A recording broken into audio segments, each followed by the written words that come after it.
So Nick Wright is once again lying on Kobe Bean Bryant's name to boost up his deity, his God, his father, his daddy, LeBron again. Let's get into it. Nick Wright on his show was trying to make some point that I don't really understand what he was trying to say in the first place about this LeBron and Kobe age thing, but let's get into it. The late, great Kobe Bryant. How old do you think Kobe was when he played in his final playoff game with the Lakers? I'm going to give it a pause so you can actually think about it. How old was Kobe in his final career playoff game? Are you shocked when I tell you the answer to that is 32? Right. So here's Kobe in the playoffs at 33. Yeah. Here's Kobe in the playoffs in 2012. That was when he was 33. And mind you, would have made it at 34 had he not popped and torn his Achilles. Because he drugged that team to the seventh, eighth seed as well. It made the playoffs.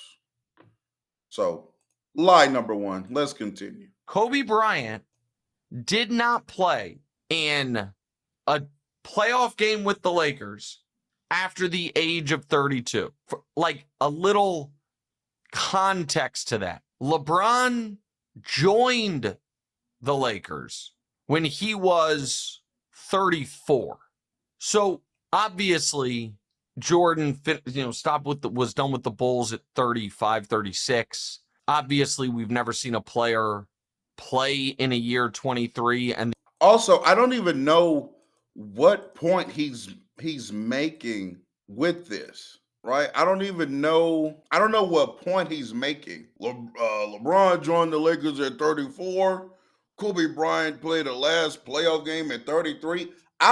First off, we know why Kobe played his last playoff game. He had a career-ending injury in year 17, and he tore his Achilles. Career-altering injury. Was never the same player. You could actually argue in the season he tore his Achilles in 2012, 2013, that's one of his better seasons of his career. Then he brings up the fact that, okay, LeBron got to the Lakers at 34. LeBron got to the Lakers at 34 in 2018, 2019, and we proceeded to miss the playoffs. We then needed to blow up the roster of the young, formidable players that we had to go get Anthony Davis. Now, mind you, I'm all for and was all for that move. I'm not critiquing that. However, if you're trying to get off who's doing more for the Lakers as they age, Kobe didn't have an Anthony Davis in his latter year. He had a Dwight Howard coming off back surgery and a Steve Nash who spent more of the season laying on his stomach than playing basketball. What is the point? Nick Wright is a very nasty individual when it comes to Kobe Bean Bryant, routinely.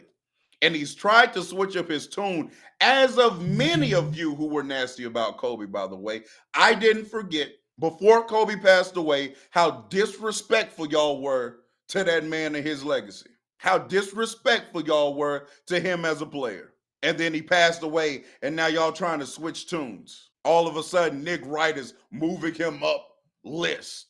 I remember what you were saying about Kobe, homie. We were there. But now because your God, LeBron, is on the Lakers, now you're trying to find a different avenue to gawk LeBron James. LeBron came to the Lakers at 34. Kobe played his last playoff game at 32. A lie. What's even the point of this discussion? Let's continue. the only one to get to a year 22 was Vince. I said this a couple years ago and people laughed. I think we are now seeing it in real time. He'll simply never be bad.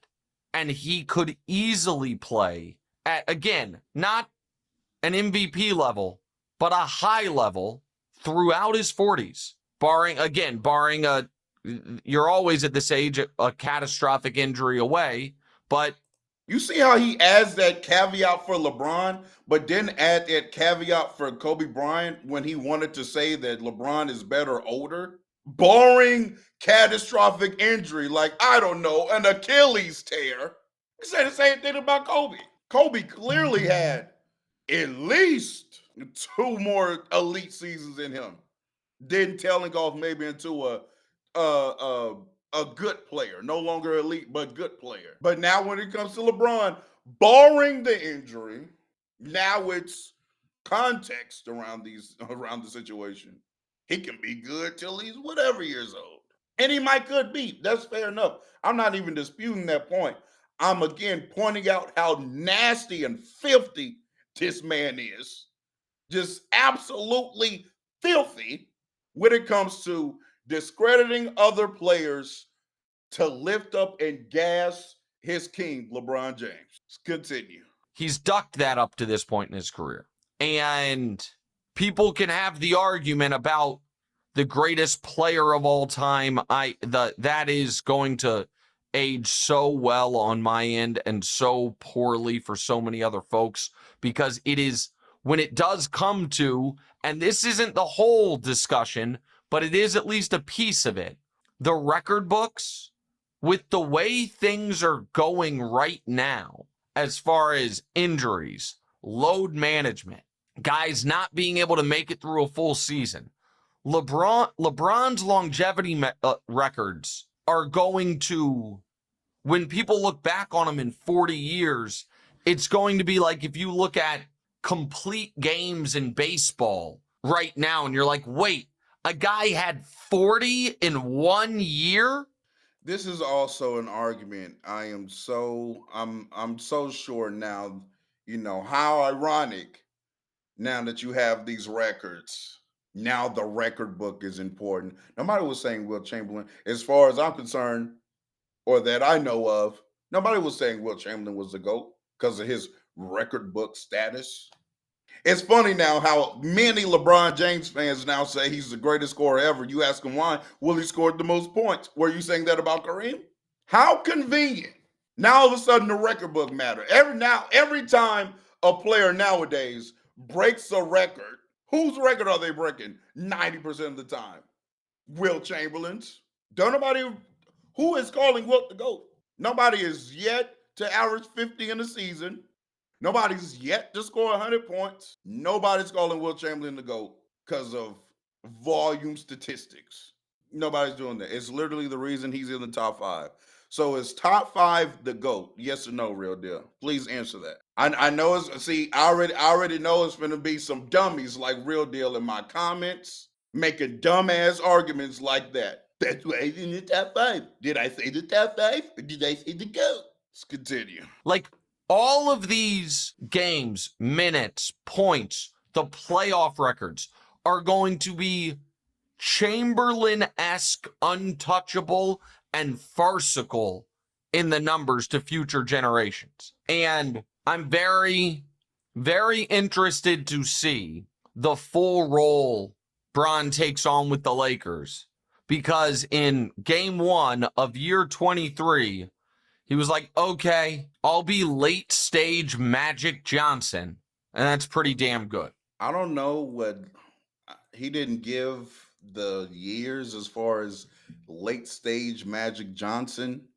I'm hoping he's not saying like 90s, early 90s, like semi or low key peaking Magic Johnson. I'm hoping he's not saying that. But here's a news flash to all the LeBron fans. If you have LeBron James as the GOAT, I have LeBron James as the GOAT. Year 23 isn't going to convince anybody new that LeBron James is the GOAT. Just like year 22 didn't, just like year 21 didn't, hell, year 20 didn't. This stuff only matters for real. I'm just keeping it a buck to LeBron fans. Why am I saying this? Because LeBron already has the he's been better longer than everybody argument. So year 25 isn't going to change whoever's mind that thinks Kareem's the GOAT or Michael's the GOAT or Bill Russell or whoever's name you want to throw out there. That's not changing their mind. He's already won that side of the argument. He's already won it. Year 23 isn't changing that. Is it cool to see LeBron still go and play at a high level as he gets older? Of course, absolutely. But I just want y'all to know this isn't a new added piece to any argument. It's not. Not for people who already don't have him as the GOAT. because he's already won this side of the argument. Now, if he wins another championship, we'll have to see how that shakes up things. But then again, some people will just say, well, he's not the best player on the team anymore. There's Luka. I wouldn't say that, because I think if you could be a number two, hell, even maybe even number three on a championship team at, what is he, 40, 41 in year 23, you're getting kudos for that from me. But this longevity stuff is, if people value peak and prime, year 25 isn't changing their mind, pal. I just want y'all to know that. Let me know what you think down below there in the comments.